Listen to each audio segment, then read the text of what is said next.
wanita pastinya sudah lihat. Marilah bersama-sama kita panggil yang terhormat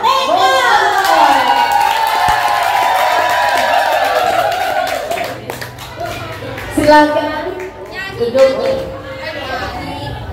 Nyanyinya nanti sayang, nanti ya.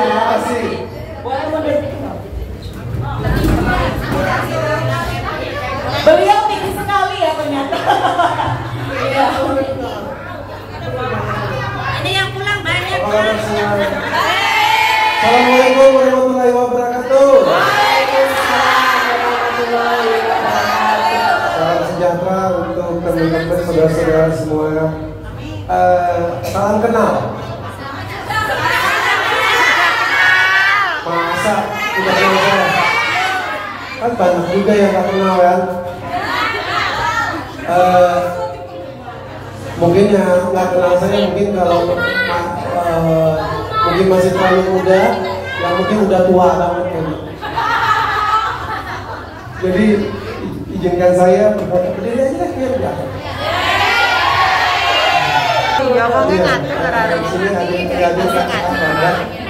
Semua yang sudah ikut kerja atur acara ini. Rata-rata masih lebih muda-muda ya. Beda sama lagi, ada yang berjambulan, ada yang muda, ada yang sobatnya ini. Oh lagi lucu-lucunya ini. Tetapi pihak Miyongkong kelihatan muda semua. Tapi yang dari goyang rongkatnya lagi lucu-lucunya. Tapi Bang Once kalau boleh tahu saya mau tanya, ini pertama kali bertemu dengan pekerja migran Indonesia atau sebelumnya sudah pernah? Saya terakhir bertemu dengan pekerja migran Indonesia di Malaysia. Di Malaysia, waktu tangan dong di Malaysia. Ini pertama kali bertemu migran Indonesia di Hong Kong. Dio keluar dia. Jangan lupa pilih mama. Iya. Bisa dilihat kompaknya seperti apa Luar ya. biasa nih, kompak sekali ya. Tenang saja, sebab saya akan nyanyi juga. Meski nggak banyak-banyak. Tadi requestnya 10. Kalau saya sih sebetulnya nggak apa-apa. Nyanyi itu nggak dibayar nggak apa-apa. Tapi manajer saya itu salah. Bercanda. Saya senang sekali saya punya latar belakang sebagai penyanyi yang mungkin relatif dikenal ya. Dan mungkin banyak yang kenal, mungkin ada yang sedikit mengenal siapa sih. Tapi saya bersyukur bahwa hari ini kita bisa ketemu. Dan sebetulnya hari ini saya ingin memperkenalkan diri saya sebagai calon legislatif untuk menduduki kursi di DPR RI, bukan DPR pusat, dari Partai Demokrasi Indonesia Perjuangan. Nomor saya nomor 2. Ya, nomor berapa?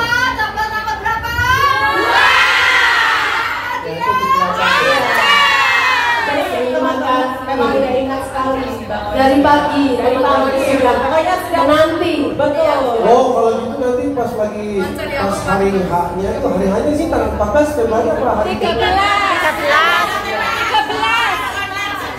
ya.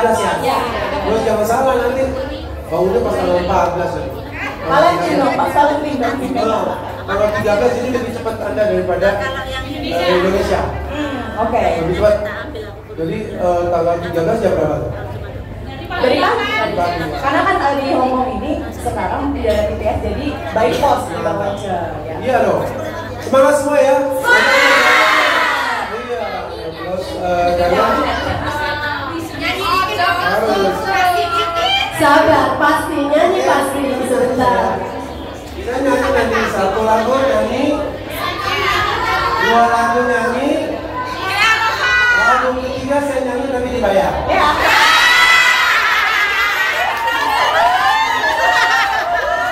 Berarti senjata cuma 2, cocok sama nomornya nomor 2.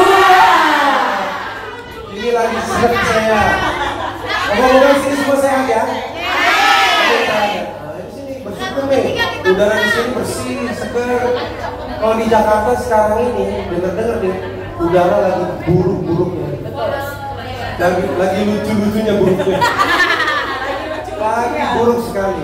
Ada yang bilang katanya terburuk di dunia saat ini ya. Karena bukan hanya kendaraan bermotor, tapi juga udara dari pembangkit listrik tenaga uap. Di luar kota itu masuk ke Jakarta. Jadi Anda bersyukur di sini udara bersih, sehat. Ya, bisa bertugas. Di Jakarta bisa kena apa? Sakit tenggorokan.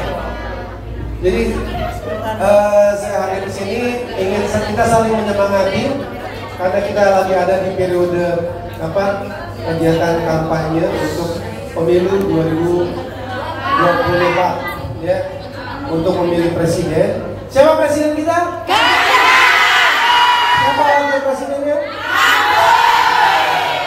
Kenapa pilih wakil Pak Ganjar dan Pak Mahfud, sudah tahu?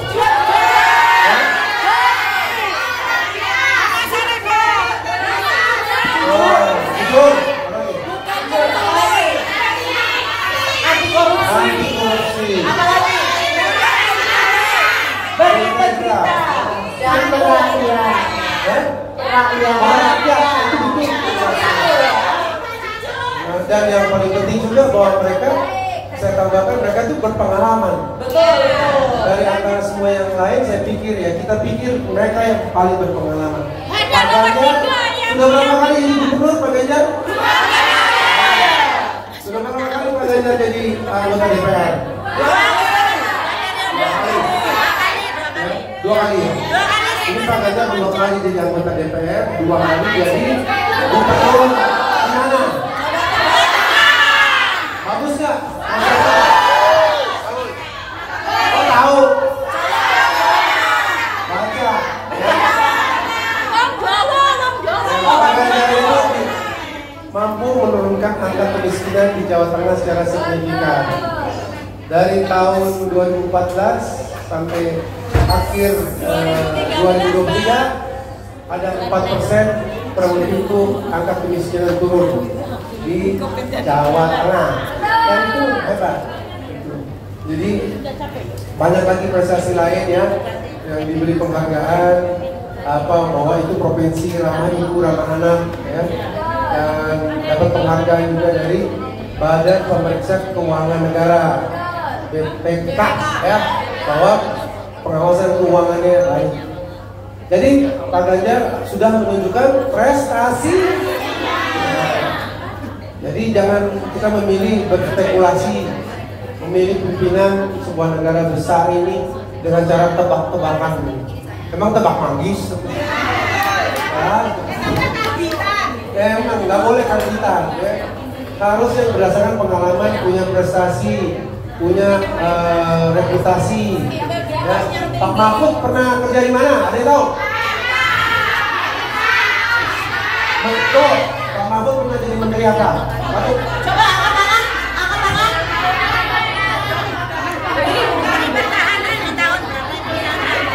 Ada 2 kali jadi menteri. Menteri Pertahanan. Menteri Pertahanan. Menko Polhukam. Menteri apa lagi ya?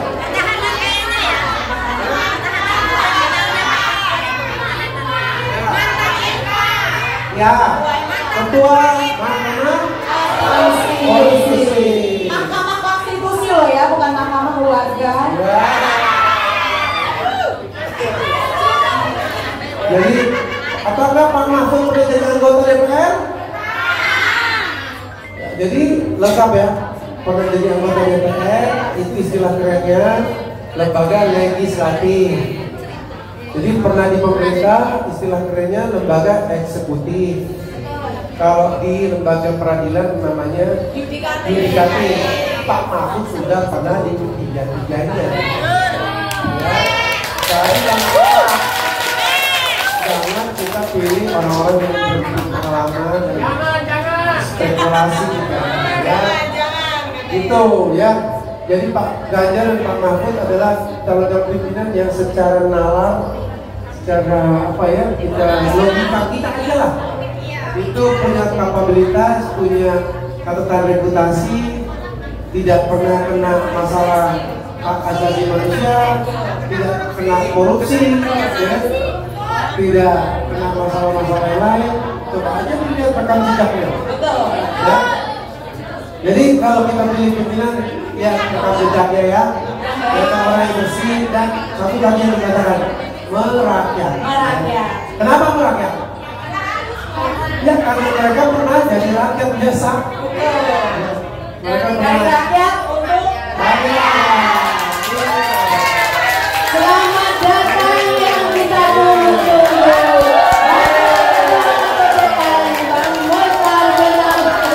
Selamat datang, terima kasih. Selamat datang. Pak Mustar yang mesti jelasin nih. Sebenarnya nanti lagi katain ya tentang Pak Ganjar, Pak Mahfud. Pak Mustar mau sampai sini. Ya. Faktor lu. Biar beliau istirahat sejenak. ya. Mungkin sambil menunggu kita ngobrol sedikit lagi. Ya, boleh. Ini saya juga mau tanya nih. Menurut kesannya Bang Once pada dunia pekerja migran Indonesia, karena kan Bang Once juga berpikir sebagai dapil luar negeri ya. Apa sih Bang Once sekiranya yang ingin Bang Once lakukan untuk teman-teman pekerja migran Indonesia di luar negeri? Terima kasih. Jadi memang orang sering berkata bahwa pekerja migran Indonesia adalah pahlawan devisa. Banyak keluarga, banyak pihak, banyak orang lagi yang mendapatkan keuntungan daripada pekerjaan-pekerjaan baik yang dilakukan oleh saudara-saudara sekalian di luar negeri ya, termasuk juga di Hong Kong. Yang perlu dilakukan oleh negara dan pemerintah adalah terus melakukan pertama perlindungan yang maksimal. Kenapa? Karena politik negara dalam hal manusia adalah memang perlindungan maksimal. Siapapun warga negara Indonesia di luar negeri berhak mendapatkan perlindungan yang maksimal. Apakah dia masuk di sini secara formal maupun bagaimana caranya? Negara akan mencari cara supaya melindungi secara maksimal. Yang kedua, bagaimana supaya jalur masuk dalam mendapatkan pekerjaan di luar negeri, termasuk yang di Hong Kong ini, adalah jalur masuk yang benar, yang baik. Artinya bisa diawasi, ya, harus yang legal, ya, dari orang-orang perusahaan-perusahaan yang bertanggung jawab yang mendapatkan izin dari negara, dari pemerintah. Supaya apa? Supaya itu juga ada keamanan dari teman-teman yang bekerja di sini, sehingga pekerjaan itu adalah pekerjaan yang sesuai dengan yang sudah direncanakan, ya.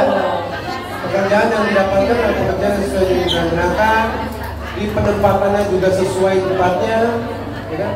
Gajinya juga sesuai yang kurang lebih dibayangkan, diperjanjikan, bukan tiba-tiba datang tiba-tiba dikasih pekerjaan yang lain, ditaruh di tempat yang berbeda, tidak dikasih gaji yang selayaknya, bahkan tidak dibayar. Ya, pekerjaannya juga terlindungi dan sebagainya, termasuk juga soal cuti, soal juga hak untuk membawa pulang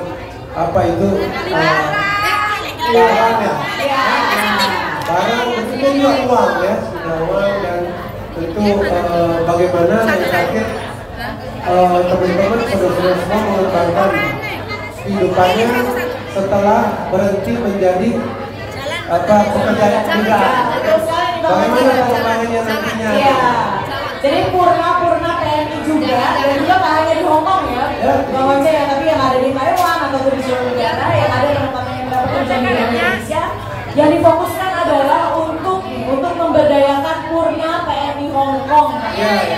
Ini adalah sebuah PR besar yang hari ini juga, dan semoga Bang Once juga bisa mengangkat seperti itu, bagaimana pemberdayaan purna pekerja migran Indonesia setelah kembali ke negara Indonesia. Karena yang kita tahu bahwa kalau teman-teman masih di negara penempatan, mereka masih punya gaji Bang Once, ya, masih bisa menafkahi keluarga di rumah. Tetapi Tapi ketika kembali sudah memutuskan untuk saya nggak mau lagi lanjut di sini, saya mau pulang. Itulah tugas negara untuk memberdayakan para purna pekerja migran Indonesia. Dan satu lagi mungkin permasalahan yang ada di sini itu adalah mayoritas teman-teman itu kadang ngomongnya kita takut untuk pulang ke negara sendiri. Betul. Karena apa? Karena saat kita di bandara kita selalu saja mendapati pungli-pungli yang semua itu sebenarnya semua jangan harus ada lagi. Memang mayoritas di sini kita takut untuk pulang ke negara sendiri. Betul. Di pungli-pungli yang ada di bandara ya teman-teman. Kami mohon semoga Bang Anja bisa memberikan solusi untuk kita semua. Bang Anja banyak Bang. Ya pungli ya. Iya. Memang pungli ini masalahnya dari dulu. Betul. Sulit sekali. Betul sekali. Pungutan liar ya. Iya. Pada dasarnya namanya pungli, namanya juga liar sebetulnya berarti tidak berdasarkan hukum dan aturan. Betul. Karena kita mungkin ada hubungan atau ada hubungan pribadi atau mungkin rasa segan, rasa takut, ya kan itu sebetulnya. Jadi memang harus dilaporkan. Semua itu harus dilaporkan kepada pihak-pihak pemerintah yang bisa mencari solusi. Pada dasarnya tidak boleh ada itu. Tidak ada. Dan saya percaya. Bisa tenang dulu. Soal ini ya saya percaya balik lagi ke ini sekarang semua pakai topengnya Pak Ganjar. Iya. Pak Mahfud juga bagus. Jadi ada satu program yang paling penting yang Pak Ganjar dan Pak Mahfud usung. Boleh. Dari sekian ada 8 kurang lebih program supaya semua dilakukan maju cepat itu. Program pertama dari semua program paling pertama adalah manusia Indonesia yang unggul, manusia Indonesia yang mandiri, manusia yang berperhatian. Jadi yang diberi perhatian itu masing-masing kita. Bagaimana misalnya konteksnya dengan kerja Indonesia, kerjanya bisa lebih berdaya. Uang dari sini ada sejumlah uang mungkin yang masih bisa ditabung kan? Pemerintah juga beri fasilitas pinjaman dengan bunga ringan, kemudian untuk berusaha di sana dan bagaimana meningkatkan kemampuan masing-masing. Kenapa? Karena soal pungli itu, karena agenda daripada Pak Ganjar Pak Mahfud salah satu dari 8 itu adalah pembangunan hukum, kepastian hukum, perlindungan yang maksimal sesuai aturan kepada semua masyarakat. Kata Pak Mahfud gini ya, ini dengar dulu. Kata Pak Mahfud, kalau hukum kita taati, kita bangun, korupsi berkurang dan semua taat hukum, separuh persoalan Indonesia selesai. Paling tidak. Kita beruntung punya Pak Mahfud. Semoga Pak Mahfud dan Pak Ganjar bisa bangun supaya nggak ada lagi pungli-pungli, prosedur-prosedur liar semua. Itu membahayakan Anda semua. Anda jangan coba-coba itu. Saya sendiri pernah punya teman itu, sekedar cerita. Ada teman masuk ke Jepang mau kerja lewat jalur yang nggak resmi. Lalu di Jepang maunya dapat uang besar kan, kerja di Jepang. Yang ada sampai di Jepang tertahan, belum tahu sudah ditangkap. Masuk penjara 2 tahun. Dan penjara Jepang itu mesti bersih dan makan cukup. Nggak bisa ditengok dan cukup lama. Waktunya lama itu sekitar berapa bulan itu. Nggak bisa ditengok, nggak bisa berkomunikasi. Cuman pemerintah Jepang beri jaminan ke orang di Indonesia, sudahlah kalian baik-baik aja. Waktu, tapi tetap keras juga. Jadi jangan coba-coba dengan jalur-jalur yang seperti itu. Itu yang mesti diberantas ya oleh pemerintah. Bagaimana jalur masuk tenaga kerja kita ke luar negeri, kerja migran, itu adalah jalur-jalur yang aman, terdaftar, terdata, dan jika kita nanti berharap ada pembangunan digital, sistem digital nasional, semua itu terdigitalisasi, tercatat di komputer-komputer. Jadi siapa yang ada di mana, tercatat di Jakarta, kerjanya apa, lagi baik atau lagi sakit, lagi hamil atau perlu tunjangan kesehatan, perlu perlu perhatian. Ya kita berharap seperti itu di waktu-waktu mendatang. Jadi sekali lagi terima kasih ibu-ibu semua, bapak semua, saya diberi kesempatan. Pada dasarnya saya ingin menjadi anggota legislatif atau anggota DPR itu bukan untuk keinginan buat saya sendiri, tapi bagaimana saya bisa melayani, berkontribusi untuk lebih banyak orang. Mengapa? Karena saya sudah dapat banyak rezeki dari masyarakat Indonesia. Saya lahir di Indonesia, besar di Indonesia, belajar di Indonesia, kerja di Indonesia, dapat uang di Indonesia. Asli orang Indonesia ya Pak? Asli Indonesia. Saya harus balikin. Kadang-kadang kita nggak bisa, kadang-kadang nggak bisa balikin ke orang yang persis kasih ke kita. Tapi tugas kita adalah membagikan kepada orang lain. Oh, yang mungkin lebih banyak. Nah, itu yang coba saya lakukan. Semoga jika ada jalan, jika dipercaya, saya bisa jadi saluran berkah buat banyak orang. Oke, terima kasih. Dan sekali lagi, ini Pak. selamat datang. Dan mungkin sekarang adalah kita waktunya kepada Bung Mokhtar untuk memberikan atau memberikan ulasan kepada kita semua di sore hari ini. Kami persilakan. Bang Mokhtar. Ini Bang Besar yang buka kamu. Tepuk tangan untuk Bang Besar. Kalau kita tanya jawab lagi ya. Tes. Terima kasih sekali lagi. Selamat datang, Bapak Komandan. Oh. Tes. Baik, Assalamualaikum warahmatullahi wabarakatuh. Salam sejahtera untuk kita semua. Terima kasih kepada semua teman-teman, ibu-ibu dan kakak-kakak yang sudah membuat acara yang sangat sederhana, membuat acara berkumpul hari ini untuk tujuan yang besar. Acaranya sederhana tapi tujuannya besar. Tuh. Ini yang membuat menurut saya harus diacungkan jempol. Ya. Ini saya hadir di kota Hong Kong ini, di negara Hong Kong yang kedua kali. Saya berharap kehadiran saya, kehadiran Bang Once, tadi banyak hal yang sudah disampaikan. Saya berharap semua kita yang di sini mengerti, paham apa tujuan perjuangan kita.